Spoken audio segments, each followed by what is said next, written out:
নমস্কার। আজকে মঙ্গল গ্রহ ট্রানজিট নিয়ে আলোচনা করব। মঙ্গল গ্রহ অলরেডি ট্রানজিট করেছে আপনার 7th ডিসেম্বর, অর্থাৎ তার নিজ রাশি বৃশ্চিক রাশি ছেড়ে দেবগুরু বৃহস্পতির রাশি ধনু রাশিতে গোচর করেছে। সুতরাং এই যে ধনু রাশিতে মানে মঙ্গলের ট্রানজিট হয়েছে, এর জন্য কি কোন কোন রাশির উপর কি এফেক্ট হবে? কারণ মঙ্গল হচ্ছে আপনার ঊর্জার কারক গ্রহ, মঙ্গল হচ্ছে কনফিডেন্সের কারক গ্রহ, মঙ্গল হচ্ছে রক্তের কারক গ্রহ, মঙ্গল হচ্ছে জমির কারক গ্রহ। কিন্তু মঙ্গলেই ট্রানজিট হয়ে সব রাশির ক্ষেত্রে কি পজিটিভ এফেক্ট দেবে বা সবার ক্ষেত্রেই খারাপ দেবে? কোন কোন রাশির জন্য কি এফেক্ট দেবে, চলুন তাহলে সময় নষ্ট না করে একটু আলোচনা করে নিই। কেন 12 রাশির ক্ষেত্রে কিন্তু আমি যখনই বলি কোনো গ্রহ তার সিচুয়েশন চেঞ্জ করে, সে রাশি হোক বা নক্ষত্র হোক, তখনই কিন্তু তার এফেক্টটা কিন্তু সমস্ত গ্রহ রাশির বা সমাজ সংসারের উপরে কিন্তু তার এফেক্টটা কিন্তু পড়ে।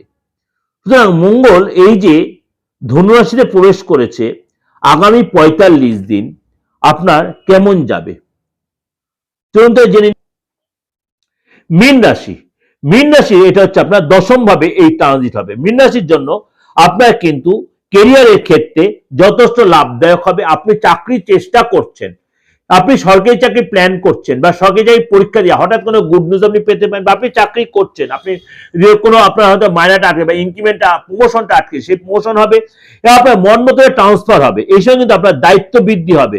সরকারি কাজে আপনি সফলতা পাবেন, আপনি মনে করেন সরকারি টেন্ডার দিতে সেখানে সাকসেস পাবেন, পরীক্ষা প্রতিযোগিতামূলক কাজে আপনার সাকসেস পাবেন, ইন্টারভিউতে আপনি সফলতা পাবেন, ব্যবসায় আপনার লাভ আসবে, নতুন করে যোগাযোগ পাবেন আপনি।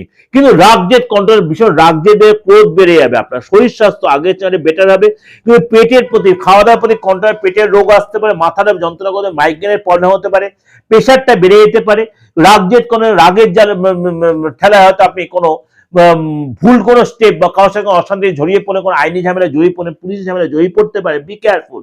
এছাড়া কিন্তু আপনার নিজেকে অনেক বেশি কন্ট্রোল রাখতে হবে, কথাবার্তা কন্ট্রোল রাখতে হবে, মুখের ভাষা ঠিক রাখতে হবে এবং পেশেন্স রাখতে হবে। ওভারঅল একটা প্রেজেন্টেশন আপনাকে শো করলাম, অবশ্যই আপনাদের ভালো লাগবে।